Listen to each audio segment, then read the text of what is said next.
So today I just want to go on a bit of a vamp, a bit of a rant about scammy emails and messages. Have you ever received a message on Instagram or via your email, promising the world around followers or playlists promotion and not sure if they're real or not? Let's talk about it. Okay, so I recently got an email on my music email address saying that they are a playlister and they would like me to submit my music to their playlist. So let's have a little bit of a chat. Look at this email and have a little bit of chat about, one, how you can find out about scammers, and also why get-rich-quick schemes generally don't work and probably won't work for you as well. All right, so first of all, I want to look at the email. The email address is not even connected to the platform that they talked about. If it was info at, whatever, that would seem a little bit more legit.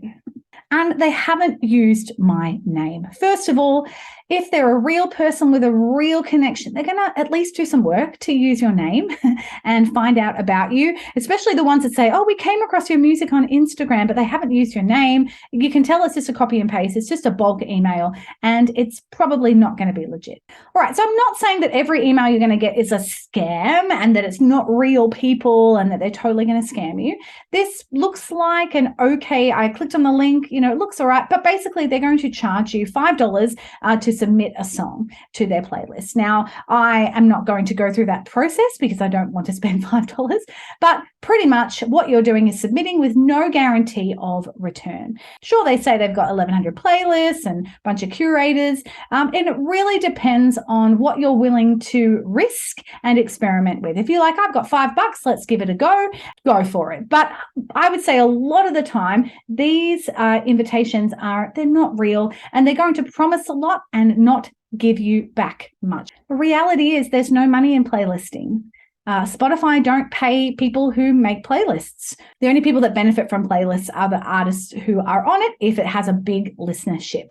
And so it's actually probably, if you did this, would get you into a bit of trouble on Spotify because they're trying to cut down on spam playlists, on people who are charging for playlist ads. You should never pay to be put on a playlist. And that's why I'm not going with this submission. If it was free, great. If it was part of a review, so for example, Westwood Management have a blog, and we'll often put artists on the playlist, whether we review them or not. We've heard their song, we'll add them to a playlist. We think it's a great song. But this one is charging to be considered, which in the end is pay for playlist ad. And I think that violates a lot of Spotify's code of conduct. So don't do that. Now, if you have someone contacting you on Instagram, Facebook message requests, 99% of these are going to be spam. They're going to be scammers who are trying to connect with you for some reason, usually to make money from you, maybe to clone your account to get your details. I don't know. Stay away from it. The reality is that people who are scammers, they offer a lot of hope and possibility, but they don't have any capacity to back it up. They're just there to take from you. If you want to build a sustainable, long-term indie music career, you have to do the hard work. You've got to connect with legit people that you can talk to on the phone, that you have reviews and feedback from other people who've used them. That's one of the best ways to find out if they're a real deal. Reach out and see if anybody else has used them. And you can't skip the process.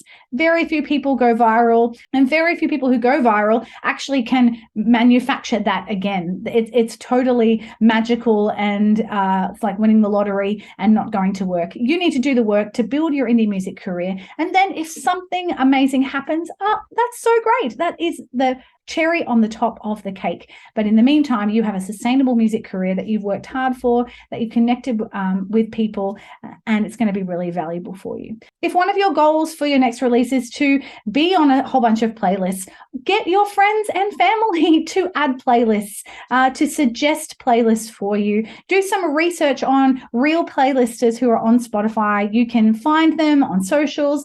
You can even use the Indie Bible to find playlisters. I put my link link to register if you want to connect with the Indie Bible. It's a great resource. There are real legit playlisters on there who've put their name on there and said, please contact me. So why don't you do that? But remember, don't pay for playlisting. It's actually not a good idea, and you're not going to get much out of it. I think you might as well put that $5 in your pocket or use it to pay for some merch or a really cool Facebook ad over a couple of months rather than paying for playlisting. That's my 10 cents on scam emails or messages that you're going to get. If you've ever had a scam email that you have clicked on, or if you've ever been scammed by someone on Instagram, I'd love to hear from you. Put your name in the comments. If you have a story of woe and of caution that you'd like to share with others, we don't want to be big on complaining here or calling people out, but we do want to provide some great content that's helpful and helps people not make the same mistakes we've made before. So reach out, comment below if you have ever been scammed and or if you've ever made mistakes and you'd like someone not to make the same mistake. I'd love to hear from you. Make sure you click subscribe. And if you do have any suggestions about content that you'd love the Westwood Management to cover, make sure you click on the contact form link below. All right, have a great day. Catch you soon.